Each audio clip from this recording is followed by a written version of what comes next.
안녕하세요. 저는 올해 40살인 여자입니다. 제 밑으론 딸이 하나 있어요. 저는 20살부터 약 4년간 연애를 하다가 너무 사랑하는 나머지 24살에 비교적 남들보다 빠르게 결혼을 해서 제 보물 같은 딸을 낳았습니다. 지금 딸이 벌써 15살이네요. 제 딸은 태어났을 때부터 선천적으로 심장병을 가지고 있었습니다. 심장에 구멍이 나 있는 심실중격 결손이라는 병이죠. 딸은 갓난아이일 때부터 생사를 넘나들었습니다. 태어난 지 석 달밖에 되지 않아 어떻게 대처할 수 없었고 그저 지켜볼 수밖에 없었거든요. 딸은 점점 안 좋아졌어요. 그러다 아주 어린 나이에 수술을 받게 되었죠. 하늘에 저희 부부의 간절한 기도가 통한 것인지 수술은 성공했어요. 그래서 저희 부부는 딸아이가 아프니 둘째 생각은 접었습니다. 딸은 학교에서 하는 체육 수업처럼 몸을 과격히 움직이는 활동들을 전혀 참여하지 못했어요. 심장에 무리가 가면 쇼크가 올 수 있기 때문에 항상 앉아서 구경했죠. 몸이 약하기도 하다 보니 다른 친구들로부터 소외당하기도 했답니다. 그런데 우리 착한 딸은 그렇게 태어나게 한 우리 부부를 원망 한 번 하지 않고 아주 바르게 잘 자랐어요. 하지만 그런 제 딸이 2년 만에 눈을 떴습니다. 지금으로부터 2년 전 딸이 수학여행을 가는 당일에 비극이 일어났어요. 저는 그날 회사에서 워크숍이 있었죠. 남편은 혼자 집에 있어야 된다며 칭얼댔고요. 저랑 딸은 깨르르 웃으며 며칠 뒤에 보자며 남편을 놀렸습니다. 그날 딸아이의 도시락을 싼 뒤 저는 새벽같이 집을 나섰어요. 딸은 평소와 다름없이 평소 등교하는 시간에 학교로 갈 예정이었죠. 제가 워크숍에서 직원들과 회의를 하고 있는 도중 남편에게 전화가 계속 걸려오더라고요. 회의 중이라 거절했는데 미친 듯이 오는 전화를 팀원들에게 결국 양해를 구하고 받았습니다. 원래 이렇게 전화를 거는 사람이 아니었거든요. 그런데 전화 내용은 청천벽력이었어요. 남편은 충격받지 말고 들으라며 울면서 이야기를 하더군요. 울먹이는 목소리로 남편은 제게 딸이 심장마비 증상이 와서 병원으로 이송하고 있다고 말했습니다. 온몸에 힘이 다 풀려 주저앉았어요. 저는 팀원 중 한 명의 부축을 받으며 딸아이가 있는 병원으로 바로 달려갔습니다. 남편은 중환자실 앞에서 고개를 푹 숙이고 계속 울고 있었고 저를 보더니 주저앉더라고요. 자초지종을 들어보니 딸과 남편 둘 다 늦잠을 잤고 부랴부랴 등교를 하던 딸은 제가 싼 도시락을 두고 온 것이 기억나서 집으로 돌아왔다가 갑자기 심장을 부여잡은 채로 바닥에 털썩 쓰러졌다고 합니다. 정말 심장이 쿵 하고 내려앉는 기분이었습니다. 딸은 2주간 혼수 상태가 지속되었고 저희 부부는 미칠 것만 같았죠. 당장이라도 반짝이는 눈으로 저를 바라보며 엄마라고 부를 것만 같았거든요.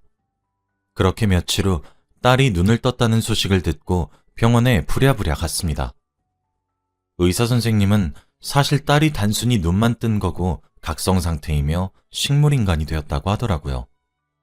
저는 딸의 이름을 부르짖으며 손을 잡았지만 늘상 딸의 귀여운 보조개가 돋보이는 해맑은 웃음과 함께 엄마라고 부르는 꾀꼬리 같은 목소리는 돌아오지 않았습니다. 축 처진 채로 아무런 반응도 보이지 않았어요. 2년 전 그날은 다시 생각해도 정말 악몽 같은 나날의 연속이었죠. 저는 다니던 직장까지 그만두고 딸을 보살폈습니다. 사실 식물인간도 잘 찾아보니 회복 사례들이 정말 많더라고요. 또 식물인간 상태여도 40%는 의식을 보유하고 있다는 것을 알게 되었습니다. 저는 매일 딸의 귓가에 속삭여 주었어요. 너는 일어날 수 있는 아이이고 제가 얼마나 사랑하고 있는지 말이죠. 그러니 언제든 기다려줄 수 있으니 조금만 힘을 내자고 했어요. 제 남편의 고등학교 친구 중 민수 씨라는 친구분이 있었습니다. 민수 씨는 부인과 사별했는데 아무래도 남편과 가장 친한 친구고 혼자 살고 있다 보니 저도 안쓰러워서 자주 챙겨주었거든요. 제 남편은 항상 민수 씨 칭찬을 자주 했어요. 민수 씨는 저희 가족여행에 동참할 정도로 저희 가족과 각별한 사이였습니다. 제 딸도 민수 씨를 엄청 잘 따랐고요. 민수 씨도 제 딸의 소식을 듣고 병원으로 찾아와 주었습니다. 그리고 함께 슬퍼해 주었죠. 민수 씨는 자식이 없었는데 종종 저희 딸이 본인에게 딸과 같은 존재라고 말하곤 했었어요. 그래서 저와 같이 눈물 짓곤 했습니다. 이따금씩 병원에 찾아와서 제게 재수씨, 오늘 저녁엔 제가 있을 테니 집에 들렀다 와요. 라거나 오늘은 남편과 밖에서 맛있는 저녁이라도 먹고 와요. 라며 제게 숨을 쉴 수 있을 만큼 시간을 주곤 했었습니다. 민수 씨에게 정말 감사하더라고요. 이러다 재수 씨 먼저 죽겠다며 등 떠밀려 조금이라도 쉬게 해주는 민수 씨의 다정함과 어린 배려가 너무 감사했죠. 여느 때와 다르지 않게 여전히 넌 할 수 있다고 딸아이의 기회에 응원을 속삭여주고 있었는데 아이의 손가락이 살짝 꿈틀하며 움직이는 것 같았어요. 순간 전 얼어붙었습니다. 설마 싶은 심정으로 딸아이에게 한 번만 더 해보라고 넌 할 수 있다고 말했죠. 딸은 보란듯이 손가락을 까딱하며 힘겹게 움직이더군요. 저는 소리를 지르며 의사 선생님을 찾았습니다. 선생님 말씀으론 기적이라며 아이가 어려서 회복이 빠른 것 같기도 하다며 그동안 고생이 많으셨다고 말씀하시더라고요. 저는 눈물을 줄줄 흘린 채로 딸의 손을 잡으며 잘했다고 얘기를 미친 듯이 주절거렸습니다. 그 순간 2년 만에 딸이 제 손가락을 마주 잡아주며 눈을 마주쳤어요.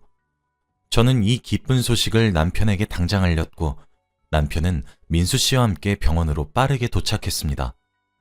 그런데 남편이 딸을 안아보려는 순간 딸은 갑자기 눈을 뒤집으며 발작 증세를 일으키기 시작하더라고요.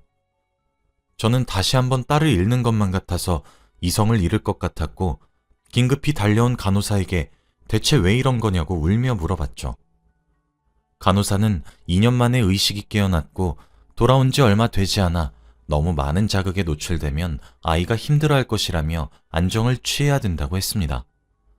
저희 세 사람은 딸을 두고 병실을 나왔고 전 또 한 번 가슴을 쓸어내려 했죠. 딸은 하루가 다르게 회복 속도가 빨랐는데 저는 아이가 아직 어려서 건강해서 그런가 보다 하며 아이를 응원했어요. 처음엔 눈을 마주쳐오는 것이 기적이었고 그 다음엔 손가락, 발가락을 꿈틀거리는 것도 기적이었습니다.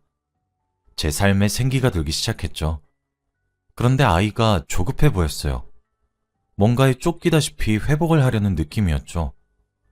아이는 입을 벌리다가도 말하고 싶었는데 원하는 대로 잘 되지 않는 것인지 악에 받쳐 눈물만 소리 없이 주르륵 흘리는 날도 여럿 있었습니다. 저는 그럴 때마다 괜찮아, 우리 천천히 하나씩 하자. 조급하게 할 필요 없고 하나도 급하게 하지 않아도 돼. 천천히 하나씩 해보자. 응? 하며 아이를 달랬어요.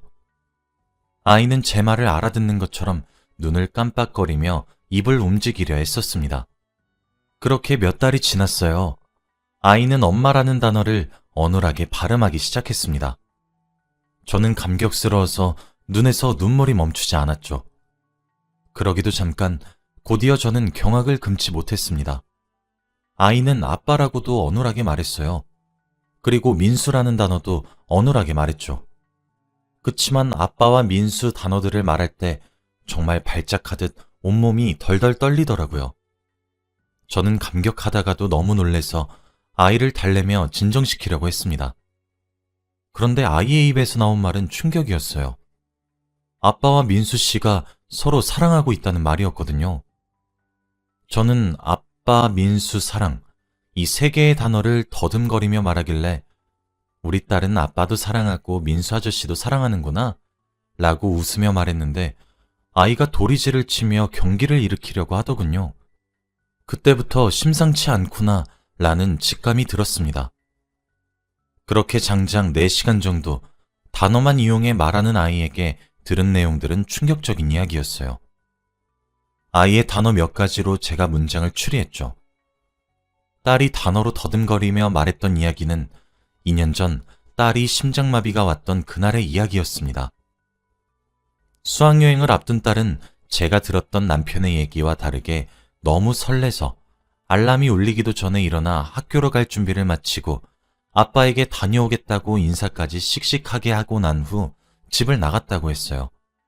그런데 학교를 가는 길에 엄마가 점심에 먹으라고 싸준 김밥 도시락을 두고 온 것이 기억이 나서 서둘러 집으로 도착했는데 현관에 익숙한 남자 구두가 놓여 있었대요. 그리고 안방에서 비명 같지만 비명 같지 않은 이상한 소리가 들려왔고 딸은 집에 혼자 있던 아빠가 걱정이 되었다고 합니다. 그래서 살금살금 안방으로 다가가서 문을 살짝 열어보았는데 그곳엔 아빠와 민수 아저씨가 사랑을 나누고 있더라고요. 어렸던 딸은 남녀가 그러고 있어도 충격을 받을 텐데 남자 둘이서 그러고 있는 것을 보고 커다란 충격을 받았고 그게 쇼크 상태로 이어졌나 보더라고요. 그 이후로는 병원에서 말소리만 들렸다고 했죠. 저는 남편과 친구 사이를 의심할 생각은 추호도 못했습니다. 왜냐면 둘은 친구이기 전에 성별이 같잖아요. 학창시절 친구이기도 하고요. 그러니 제가 둘 사이를 의심할 이유가 없었죠. 딸의 폭탄 발언은 그 뒤로도 한참 이어졌어요.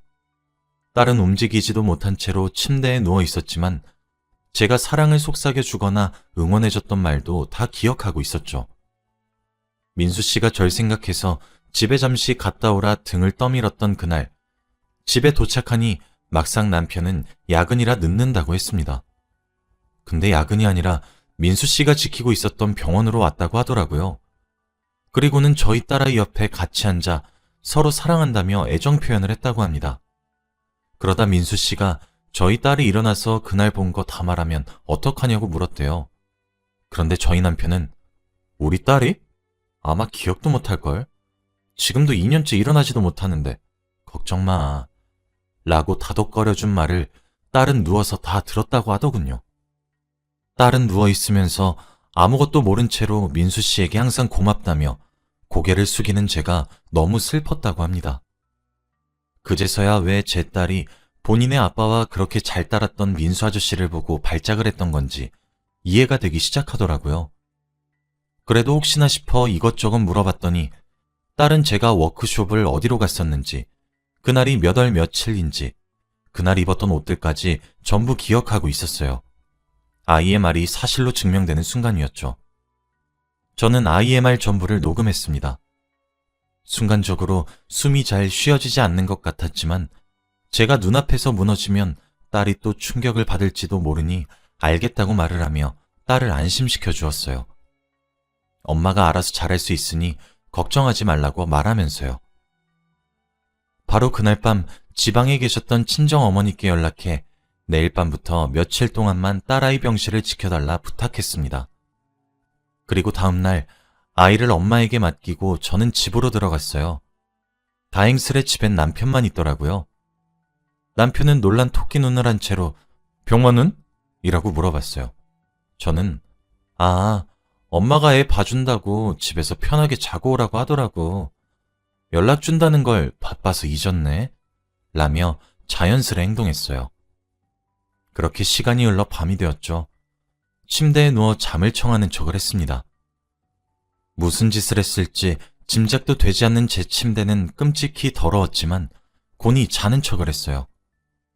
그렇게 2시간 정도 흐르자 남편에게서 규칙적인 숨소리가 들리기 시작했고 저는 남편의 손가락을 이용해 휴대폰 잠금을 풀어 카카오톡을 켰습니다.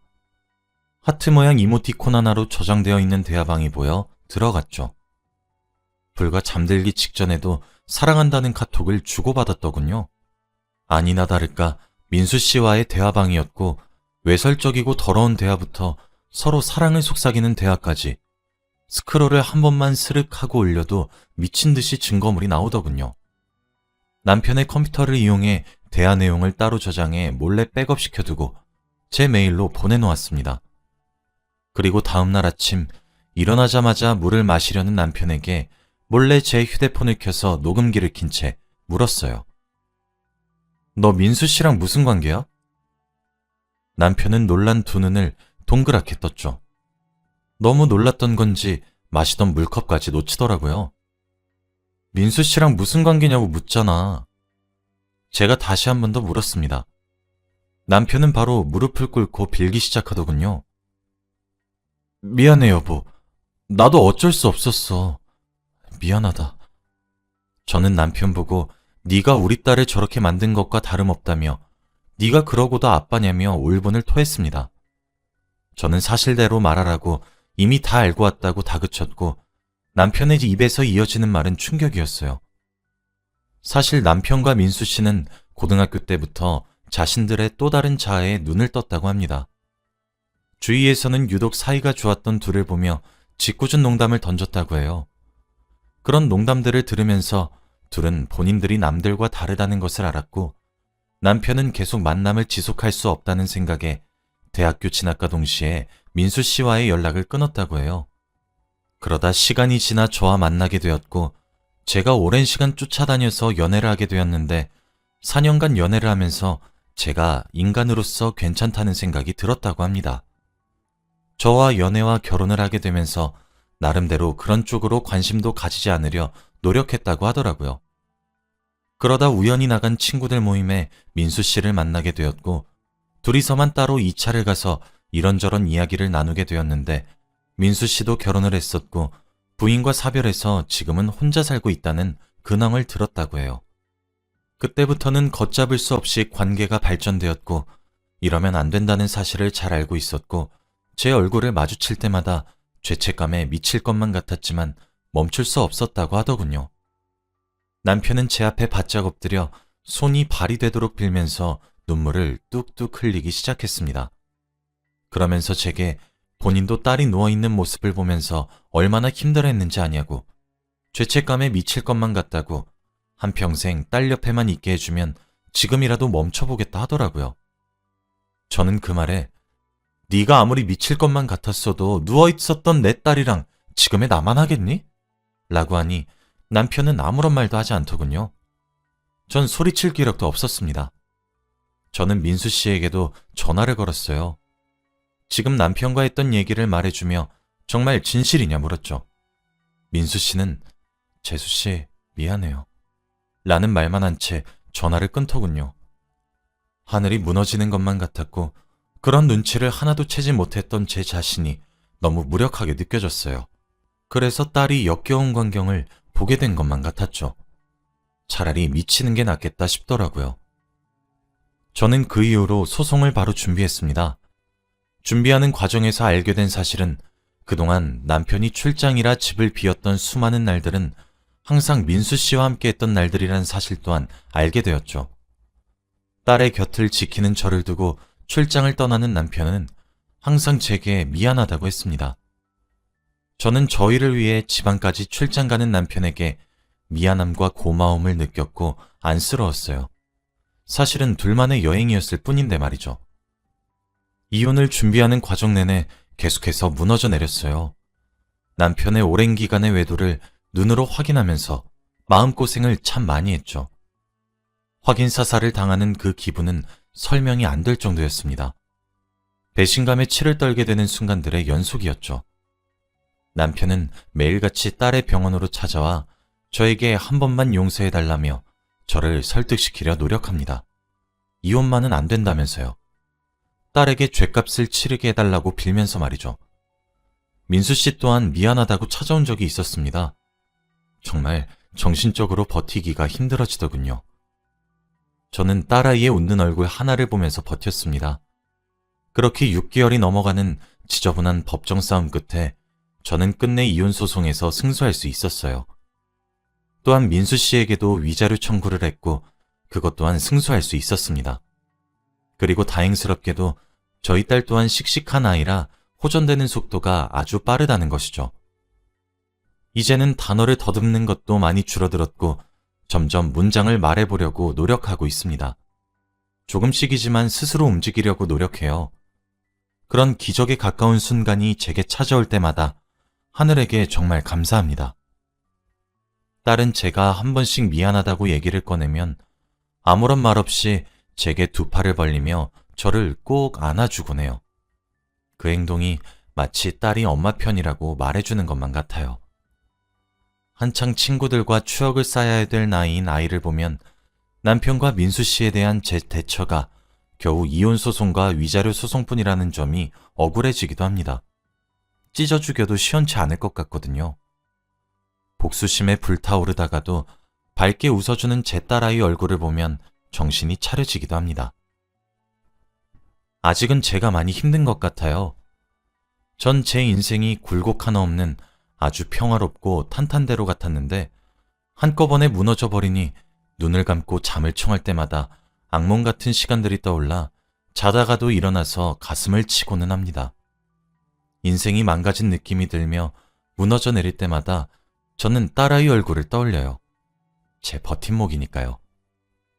저는 다시 한번 열심히 살아보려고 합니다. 아이가 제게 버팀목이 되어주듯 저 또한 그런 존재가 되어줘야 하니까요. 여전히 이혼 후에도 남편은 딸을 핑계로 연락이 자주 오곤 하네요. 그럴 때마다 매정히 연락을 끊어내고 있습니다. 듣자 하니 남편은 저와 이혼 후 민수 씨와 살림을 차렸다고 하더군요. 끝까지 참 뻔뻔한 사람이죠. 길고 긴 제 이야기 들어주셔서 감사합니다. 제가 열심히 나아갈 수 있도록 여러분들도 응원해 주시길 바래요. 항상 행복하세요.